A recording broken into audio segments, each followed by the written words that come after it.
Olá, seja bem-vindo, seja bem-vinda, você que quer se nutrir com conhecimento para prestar o Enem. Pois bem, o Enem cobra essa nutrição da gente. Não a nutrição apenas no sentido metafórico, a nutrição do conhecimento, mas a nutrição da nossa comida, nosso feijão com arroz, nosso pão, através de dois textos. Um é da Maria Carolina de Jesus, no quarto de despejo, mostrando a ela a sua situação de vulnerabilidade, em que não tinha o que comer, nem sequer a dar comida para o seu filho. E aí ela narrando pra gente a tristeza, a dor que é para uma mãe ver o filho pedindo comida e não ter o que dar.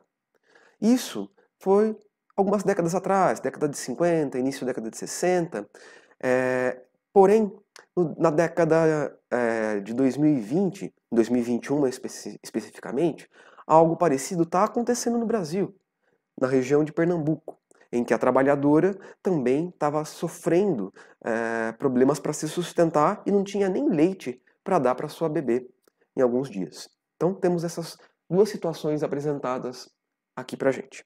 A partir desses dois textos, tendo foco neles, a gente analisa o que o Enem quer de você. Isso aparece aqui no enunciado.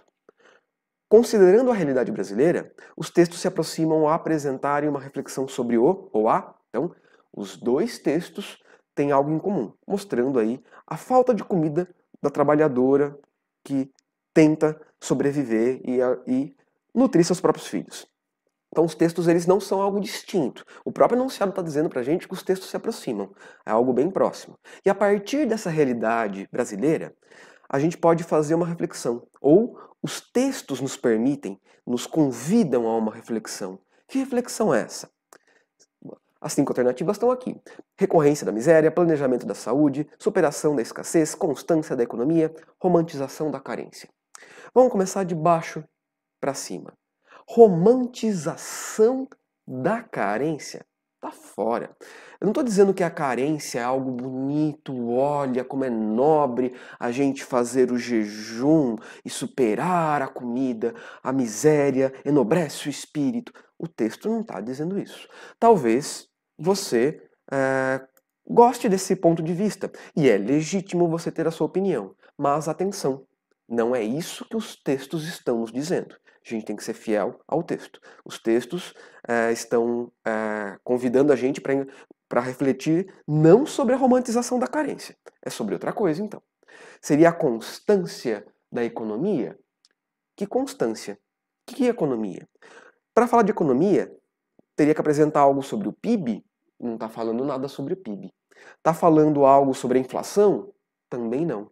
Um dado econômico que aparece aqui no texto 2 é sobre emprego e desemprego. Não é nem dado, né? É um caso particular que é muito pouco para a gente generalizar a questão econômica. Mas tem a questão do desemprego ali, que entraria numa questão econômica. Mas tão pouco está falando sobre algo constante.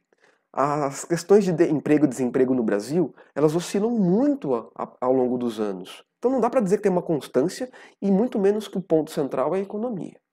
Então, fora a alternativa D, descartemos ela. Alternativa C, superação da escassez. Olha para os textos, olha para as duas narrativas.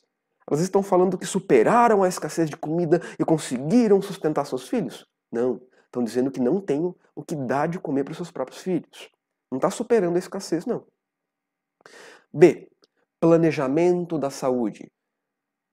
Olha a situação novamente.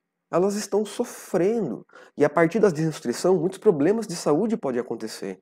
Então, os textos não convidam a gente a refletir sobre vamos cuidar do saneamento básico. Não, vamos dar o mínimo de condição de alimento para as pessoas. Então, o B está fora. Esses textos estão mostrando para a gente, convidando a mim e a ti a refletirmos sobre a miséria que essas pessoas passam. Seja há mais de 70 anos ou até os dias de hoje. É uma recorrência da miséria, portanto. Por isso, a alternativa A é a nossa alternativa correta.